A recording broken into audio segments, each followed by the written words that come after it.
జై జై శ్రీమన్నారాయణ. జై వాసవి. జై జై వాసవి. ఓం అస్మద్ గురుభ్యో నమః. శ్రీమతే రామానుజాయ నమః. రామాయణంలో మనం సీతాన్వేషణ కోసం 4 దిక్కులకి వానరుల్ని పంపించాడు సుగ్రీవుడు. తూర్పు, పడమర, ఉత్తరం, దక్షిణం. తూర్పు, పడమర, ఉత్తరం వెళ్ళిన వాళ్ళందరూ 4 రోజులు వెళ్ళిచ్చాడు. 4 రోజుల్లో వచ్చేసారు. మాకెవరికి కనపడలేదు, ఎక్కడ కనపడలేదు. మా ప్రతి కూడా వెతికాము. రావణాసురుడు గాని సీతమ్మ గాని కనపడలేదు. వాళ్ళ జాడ కూడా తెలవలేదని చెప్పారు 3 దిక్కులకు వెళ్ళే వాళ్ళు. ఇక దక్షిణం వైపుకి వెళ్ళిన హనుమంతుడు రావాలన్నమాట. ఈ దక్షిణం వైపు వెళ్ళిన హనుమంతుడు ఇట్లా తిరుగుతా ఉన్నాడు. అన్ని చోట్ల తిరిగి తిరిగి ఒక చోట ఒక రాక్షసుడు, పెద్ద రాక్షసుడు కనపడ్డాడు.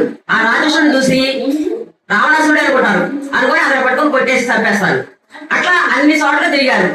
తిరిగి తిరిగి ఒకసారి అలసిపోయి కూర్చున్నారు. కూర్చొని ఒక 4 రోజులు గడిపించాడు సుగ్రీవుడు. ఆ గడువు పూర్తి కావాల్సింది, దగ్గరికి వచ్చేసింది. ఎంతవరకు మన సీతాదేవి జాగ్రత్త తెలవలేదు, రావణాసురుడు జాగ్రత్త లేదు, ఏమి తెలవలేదు. గడువు అయితే దగ్గరికి వచ్చేసింది. మనం అందరూ అలసిపోయాము. ఇప్పుడు ఏం చేయాలి అని చెప్పి ఆలోచించుకుంటారు. ఆలోచించమని అనుకుంటారు వీళ్ళు.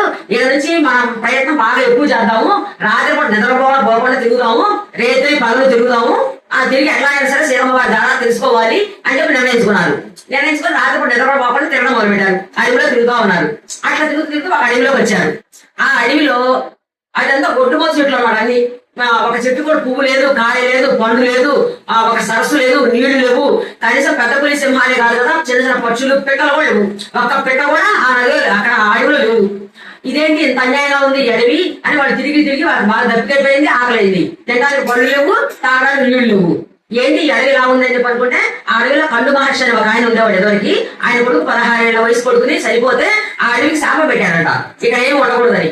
అప్పటి నుంచి అడవిలో ఏం ఉండవు అనమాట. ఒక గొడ్డుపోతుల చెట్లు ఉంటాయి, గొడ్డుపోతులా ఉంటాయి అనమాట. నీళ్లు ఉండవు, తినడానికి బళ్ళు ఉండవు, ఒక పక్షి కూడా ఉండదు కదా. నీళ్లు లేకపోతే ఇంకే పక్షులు అంటే ఏమి ఉండవు కదా. ఒక పక్షి కానీ పెట్ట కానీ ఏమీ ఉండవు అడవిలో. కానీ బాగా తీగ అలుగుపోయి చెట్లన్నీ ఒత్తుగా మలిసేసి భయంకరంగా ఉంటది. మనిషి ఎదడానికి కూడా అవకాశం లేనట్టు ఉంటది. అలాంటి చోట కూడా వీళ్ళు కష్టపడి తిరిగారు. అంతా తిరిగారు. నిద్ర లేదు, తిండి లేదు, దప్పికైతుంది, ఆకలి అవుతుంది. ఏంటి అర్థం కావట్లా. సరే ఒక చోట కోల పెడతారు. ఇంకొక దూరం వెళ్ళి ఇంకొక అడవిలోకి వెళ్ళి ఒకసారి కోల పెడతారు. కూర్చుంటారు అందరూ. కూర్చుంటే వాళ్ళు కూర్చున్న దగ్గర ఒక బెల్లం కనపడింది వాటికి. ఆ బెల్లంలో నుంచి పక్షులు వస్తా ఉన్నాయి. పూల వాసన వస్తుంది. ఆ పక్షులకి రెక్కల మీద చదిపెట్టది. అయితే ఈ బెల్లంలో చెరువో బావో ఏదో ఉన్నది. ఈ బెల్లంలో నీళ్లు ఉన్నాయి, పక్షులు వస్తున్నాయి, పూలు ఉన్నాయి కాబట్టి మనం ఈ బెల్లంలోకి వెళ్ళి నీళ్లు తాగుదాం అని చెప్పనుకుంటారు. ఈ వానరులు కలిసి బెల్లంలో దోతారు. ఇక ఆ బెల్లం ఎంత ఉంటది, బాగా చిక్కగా తీగలు అల్లుకొని ఆ చెట్లన్నీ అల్లుకుపోయి ఒక దారి కూడా కనపడకుండా, వెలుతురు కూడా లేకుండా కటికి చీకటిగా చాలా భయంకరంగా ఉంది. ఈ వానరులందరూ ఒకరి చేత ఒకరు పట్టుకొని అట్లే వెళ్తారు లోపలికి. చాలా వెళ్ళిపోయిన తర్వాత అక్కడ ఏముంటది, బాగా దగదాగా మెరుపు కనపడింది. ఏంటో ఈ మెరుపుని చూస్తే అక్కడ బంగారంతో చేసిన పొలం ఉంటుంది, నీళ్లు ఉంటుంది. దాంట్లో బంగారపు పక్షులు, బంగారపు తాబేళ్లు, బంగారపు చేపలు ఉంటాయి.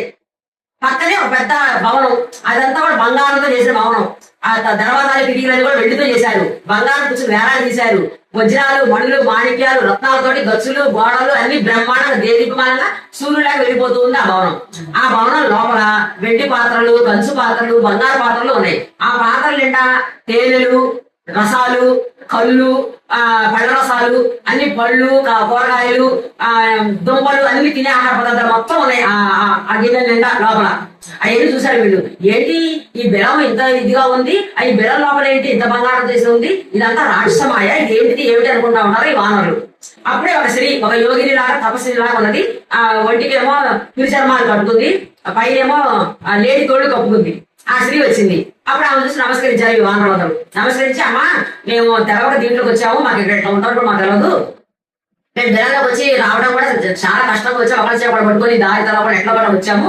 ఇక్కడ ఇదంతా ఉంది, ఇది రాక్షసమాయ, ఇది ఏమిటి మాకు అర్థం కావట్లేదు. మేమైతే రావాలని రాలేదు, ఏదో అలా వచ్చేసాము నీడ కోసం అని చెప్పి అంటారు వీళ్ళందరూ.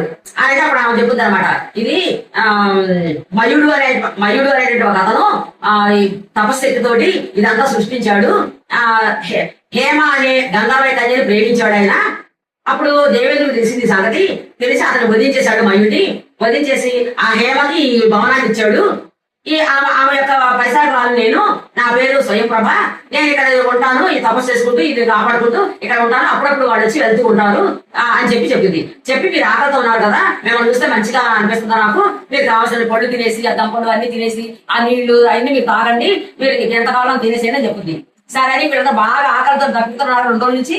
ఇంక వెళ్ళిపోయి వాళ్ళకి కావాల్సిన ఆహార పదార్థాలను తినేసి ఎంత తాగాలని తాగేసి ఆ రసాలని తాగేసి తేళ్ళని తాగేసి శుభ్రంగా కడుపు నింపుకున్నారు.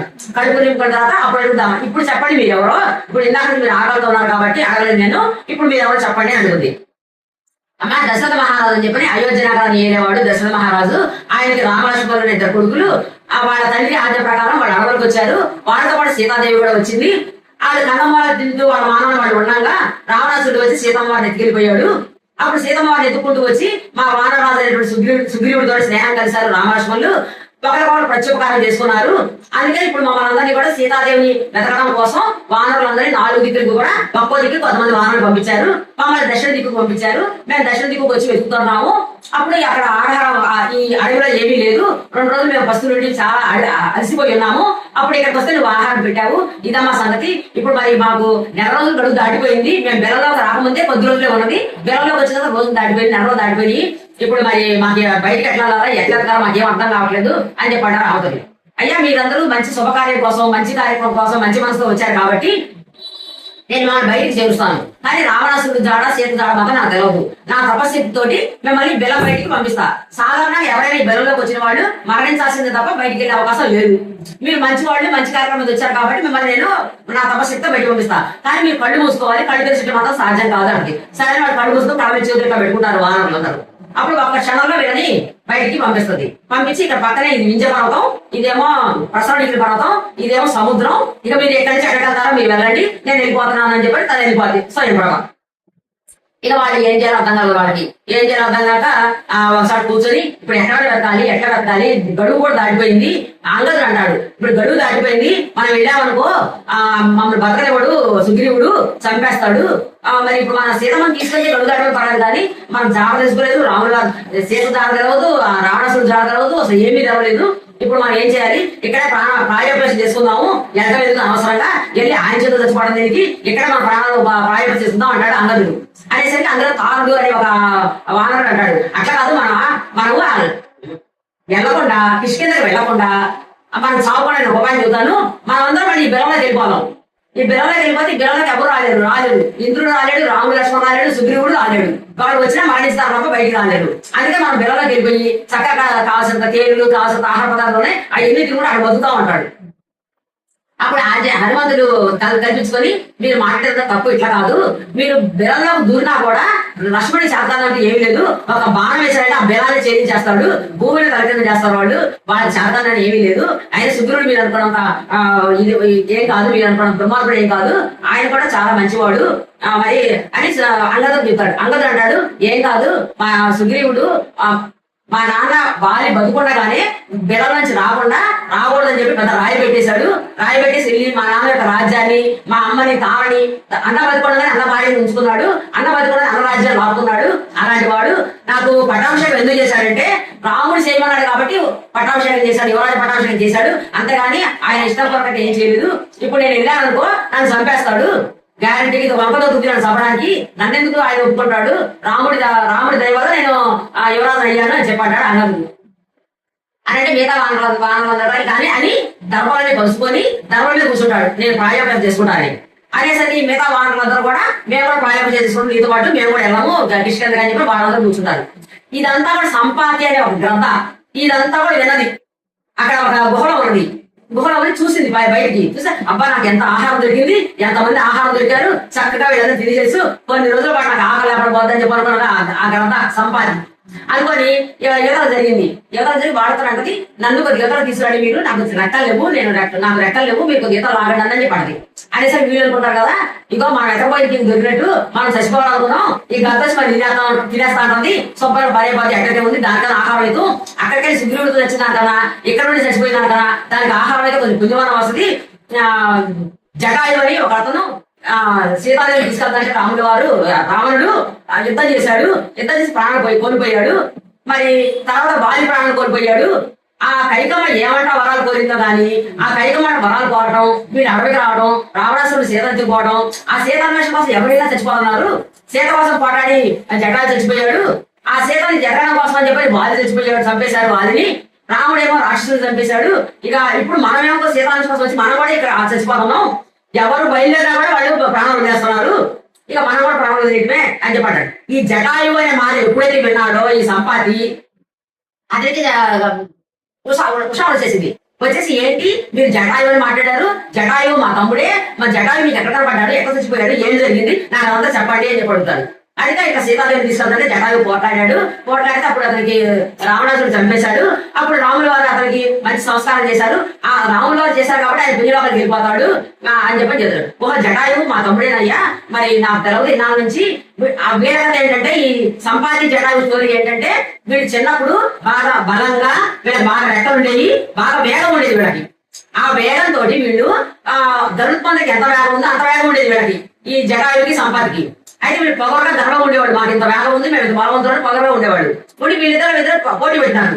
సూర్యమండలం దాకా ఎవరు వెళ్తారో ఎలాగైతే వాళ్ళు గొప్ప అని పోటీ పెట్టారు. వీళ్ళిద్దరు పోటీ పెట్టుకుని ఇద్దరు కలిసి ఎగిరిపోయేదారు. సూర్యమండలం దగ్గర వెళ్ళారు. వెళ్తే ఎంత కాకపోతే సూర్యుడు ఇంత దూరం ఉంటే ఇంత కాపుంది కదా, బాగా కాకొచ్చేసింది. కాకొచ్చేసి తట్టుకోలేకపోయారు ఇద్దరు. జటాయువు తట్టుకోలేకపోతున్నాడు. ఈయన ఏం చేశాడు, తమ్ముడి ప్రేమతోటి ఈ సంపాతి తన రెక్కల్ని వాళ్ళ తమ్ముడికి కప్పాడు. వాళ్ళ తమ్ముడికి ఎండ రాకుండా ఈయన రెక్కలు కప్పాడు. కప్పేసరికి ఈయన రెక్కలు కాలిపోయింది, 2 రెక్కలు కాలిపోయి ఇరిగిపోయింది. ఇరిగిపోతే అప్పుడు ఆ జటాయు కింద పడిపోయాడు. ఎక్కడ పడ్డాడో ఆయన లేవు, ఎల్లి చూడడానికి రెక్కలు లేవు. అయితే ఆ కింద పడ్డ కాడ నుంచొని తపస్సు చేస్తాడు దేవేంద్రుడి గురించి. తపస్సు దేవేంద్రుడు వచ్చి అంటాడు, నీకు ఇక్కడ దీని మీద ఈ కొండ మీద ఉండు, నువ్వు ఇక్కడ ఉంటే నీకు ఒకసారి రాముడి కోసం రాముడి సీతని వెతకడం కోసం వస్తారు, రాముడి సేవకులు వస్తారు, వాళ్ళకి నువ్వు ఈ స్టోరీ అంతా చెప్పి వాళ్ళ రావణాసుడు ఎక్కడ ఉంటారు, సీత ఎక్కడ ఉంటారో చెప్పు, అప్పుడు నీకు రెక్కలు వస్తాయని వరమించాడు. అప్పటి నుంచి నేను ఇక కొండ మీద దీని మీద ఉంటున్నాను, నా కొడుకేమో ఆహారం దిగులు నాకు పెడతాడు, అలా తింటూ ఇక్కడ ఉంటున్నాను. ఎన్నాళ్ళకి నా తమ్ముడు జాడ తీసింది, నా తమ్ముడు చచ్చిపోయాడు కదా, మీరు కొంచెం నీళ్లు తెచ్చిపెట్టండి, మా తమ్ముడికి ఉత్తరతాపన చేస్తాను అని చెప్పంటే నీళ్లు తెచ్చిపెడతాను. ఉత్తరతాపన చేశాను. చేసిన తర్వాత అప్పుడు అంటాడు ఆయన, నాకు 100 యోజనాల దూరం కంటి చూపు కనపడింది, నాకు ఎక్కడ జరుగుతుందో తెలుస్తుంది. ఒకసారి ఆహారం కోసం మా అబ్బాయి వెళ్ళినప్పుడు రావణాసురుడు ఇట్లా సీతమ్మ తిరగదు వెళ్ళి రావణాసురుడు ఎవరో ఎత్తుపోతున్నాడు నాన్న, ఆమెమో ఏడుస్తా ఉంది, కేకలు పెడతా ఉంది అని చెప్పాడు మా అబ్బాయి. అయితే ఆమె సీత కావచ్చు అని చెప్పని ఇప్పుడు ఈ లంక చుట్టూతా కూడా సముద్రం ఉంటది. ఆ సముద్రాన్ని దాటితేనే ఎవరైనా లంకకి వెళ్ళగలుగుతారు. ఆ లంకేమో ఒక దీపం, సముద్రం చుట్టూ మధ్యలో దీపం ఉంటుంది కదా, ఆ దీపం ఈ లంకాపట్నం. ఆ లంకలో రావణుడు ఉన్నాడు, సీతమ్మ కూడా లంకలోనే ఉంది. మీరు 1000 యోజనాల సముద్రాన్ని ఎవరైతే దాటగలుగుతారో వాళ్ళు అక్కడికి వెళ్ళగలుగుతారు, తెలుసుకోగలుగుతారు అని చెప్పాడు. ఇది చెప్పడంతో ఆయన ఇచ్చిన వరం ప్రకారం రెక్కలు వచ్చినాయి. ఆయనకి సంపాదికి రెక్కలు వచ్చినాయి. ఈసారి వీళ్ళు ఇప్పుడు ఎవరు ఎగరాలి, ఎట్లా ఎగరాలి, ఈ 1000 యోజనాల ద్వారా ఎట్లా ఎగుతారు అని చెప్పి వీళ్ళు ఆలోచించుకుంటూ ఉంటారు. జై శ్రీమన్నారాయణ.